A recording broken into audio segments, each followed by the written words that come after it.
A few years ago, I was playing part of Mean Girls on Broadway while the show was on tour in Naples, Florida. And the lead guitar player who was on the tour was a guitar player. He's become a good friend of mine, Nick Brennick. And he's an amazing guitar player. And he had the best attitude ever. I was playing a week's worth of the show down in Naples, and he would walk in 2 minutes before the show started, sit down, check that his guitar was in tune, the lights would go down, and he'd play. I would get there about an hour before because I had only played the show a couple times, and I was still trying to make sure I had all the parts. But Nick had been playing it for 8 shows a week for, I think he had done about 18 months at that point. So a few years worth of playing the show continuously, 8 shows a week, hardly subbing out any of them. He knew every single part completely cold. At one point, I looked over at his music stand because I wanted to confirm what piece we were on. He had long learned every single note. His music didn't reflect anything to do with what was happening in the show. He was playing it completely by memory. So it was pretty entertaining to play with Nick on that show. He certainly was taking it easy. And the flow state and taking it easy is the subject of today's episode of Earth Tones. So this is Earth Tones episode 12, Easy Does It. So, first, let's take a listen to something from our beautiful Earth.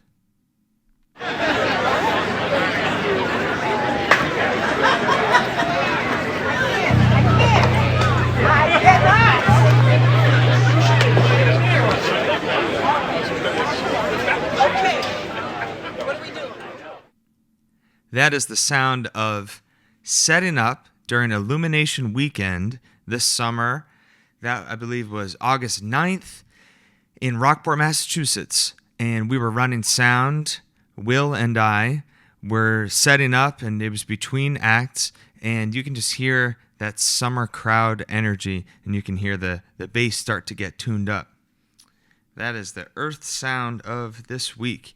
Now, for a bit of old news, I've got this old copy of Guitar Player from 2005, and something weird keeps happening. What I've been doing lately is I open up to a random place in an old magazine, and it's incredible how I keep finding something relevant.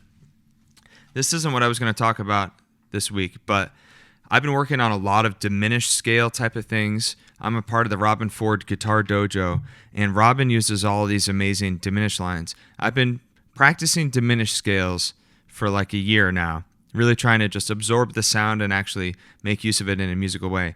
I opened up randomly in this genuinely 20-year-old magazine, and the very first thing I see is Blues Guru Robben Ford, Simple Secrets of the Symmetrical Scale. It's Robben Ford talking about diminished scales. Unbelievable. So, what I want to feature from this article, though, the 2005 Guitar Player, there's an awesome interview with Tony Rice, the bluegrass flat picker, and he has this great quote in here. He says, "You have to chase an idea wherever it leads. Sometimes you catch it, and sometimes you don't. But I believe the audience would rather hear me take risks than have me play it safe." Tony Rice had just released an album, and they were talking about how he was playing in Nashville, and they looked at some of his equipment and how he preferred to do it really traditional, just play in front of a microphone and get the general sound. And that's something that I've been doing this week. I recorded a new song called Little Kitten Blues for my fiance, and I released it today. So if you check it out online, you type in Jake Party Little Kitten Blues, you'll hear it on Spotify or anywhere you listen to music. And I wanted to record it just like how Tony Rice is talking about, just getting around a single microphone.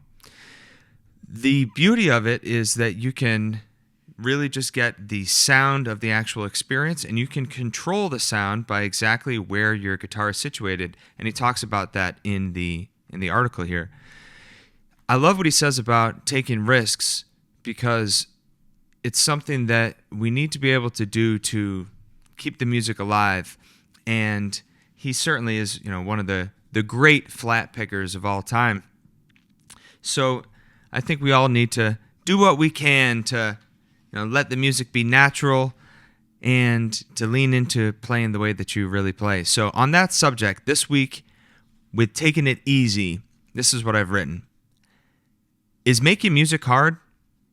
It can be. There's a struggle to sound the way you want to. There's often a gap between your musical inspiration and your performance.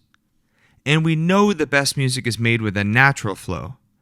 In fact, the so-called flow state is what we're all looking to achieve, where you transcend space and time and seem to be totally absorbed in the activity.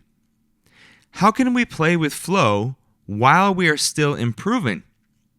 Surely we can't be excellent and in a flow state at all times. But there must be something you can play that is easy. Perhaps we should start with getting into a flow first and then move on to the challenging material. So I was thinking about it this week.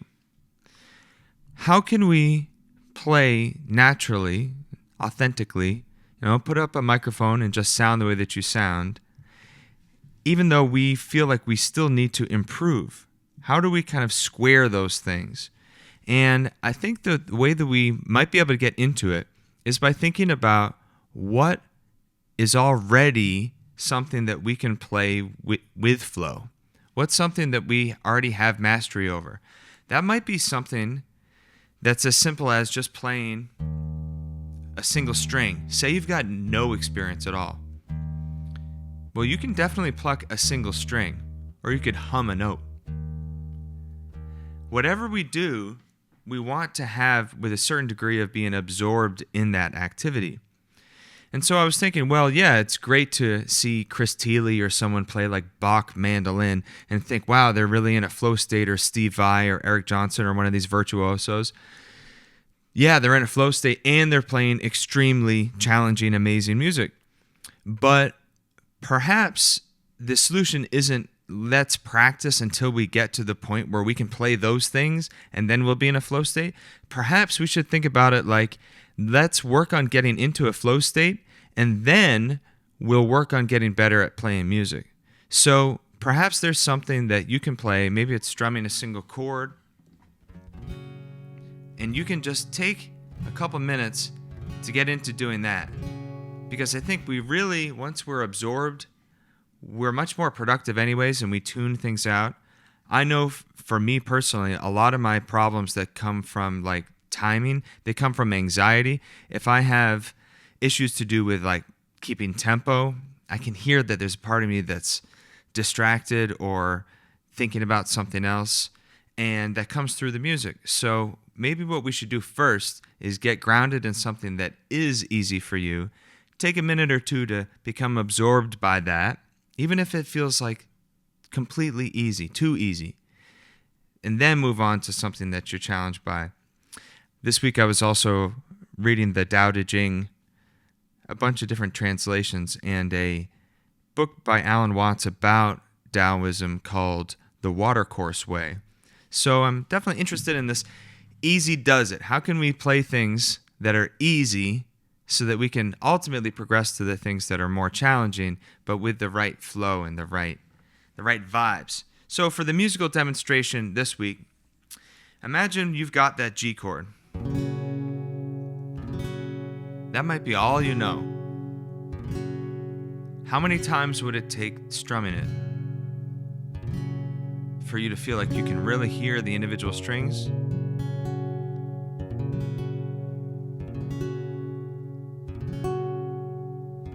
You could do it with a metronome, but I don't even think you have to do that, because then that starts to be already an exercise. I think just playing steady.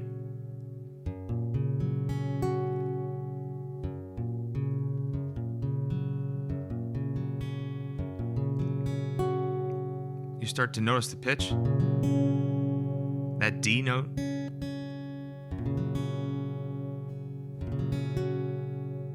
The way that the notes ring with each other, all the different overtones. You become much more aware of if your guitar's in tune, if it's slightly out of tune, which fingers you have to bend ever so slightly to make them feel like they're slightly more in tune.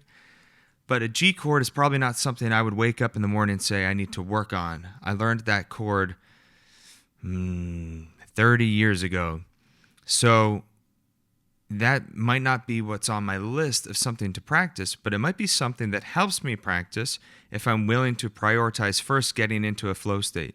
So for a musical idea this week, see if there's anything that you can play at all that will help you get into the flow state first before you start practicing, so that we can take that lightness of ease. All right, what's on the turntable this week? What's on the turntable this week is Dancing in Your Head by Ornette Coleman.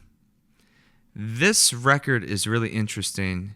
I noticed that my copy is like mint condition. I opened it up and I kind of laughed at how unplayed it is.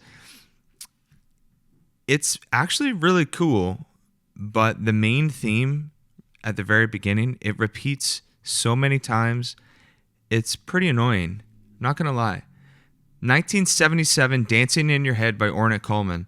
If you give it a good listen and you stick with it, the actual playing and the dynamics in it are very cool. The groove and the whole experience is pretty great.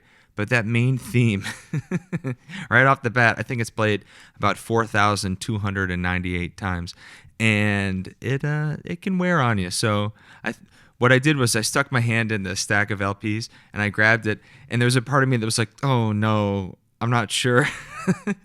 And that's why I was like, well, no, you have to. If that's your impression, that's what's going on the turntable this week. So I put it on, and yeah, it's cool. Maybe it could grow on me another time. I don't know if I'll listen to that again very soon. Something that helped me this week, getting up early. I recorded that new song, Little Kitten Blues, at 8 a.m. on Tuesday. What I had been experimenting with was which times of day I have which type of like creative enthusiasm. I found that at night, I'm perfectly willing to try out, say it's late at the end of your day, I'm perfectly willing to try out like microphones, combinations of things, but the pressure of like being on creatively and doing like a keep or take, sometimes I'm just like fried by the end of the day. So what I found is doing technical things at the end of the day seemed to work well for me, to set up the mics, to try out how something sounds, to bounce the files and hear them in different ways. But then having had it all set up, I made a point this week to try to get here every day about 7:45 in the morning so that I could spend about an hour recording before appointments and general work stuff started to happen. So I recorded Little Kitten Blues on Tuesday morning about 8 a.m. And that made the difference for me to be able to walk in and have that just like clarity. I had, a decent commute. I was doing all my warm-ups while driving, and I came in and I sang that song, and I'm pretty happy with it. So that's what helped me this week, just getting up early. Who would have thought? Oh, man, that's what they tell you your whole life. Just get up early and everything will work out. So that is episode 12. Do please check out Little Kitten Blues. That's the main little guitar part. Thank you for tuning in. As always, this is Earth Tones episode 12. You can visit jakepardee.com to learn more about me and my music.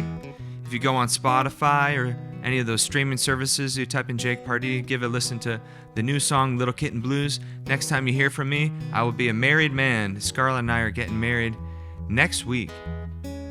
Visit maritimerecording.com for guitar lessons or information about recording here. And as always, I'm Jake Pardee. I'd like to remind you that we are a beautifully musical species on a delightfully musical planet. This is our chance to be musical and to take it easy a little bit. See if you can enjoy the flow state of making some music this week. Thank you for tuning in. That is Earth Tones episode 12. I will see you next time.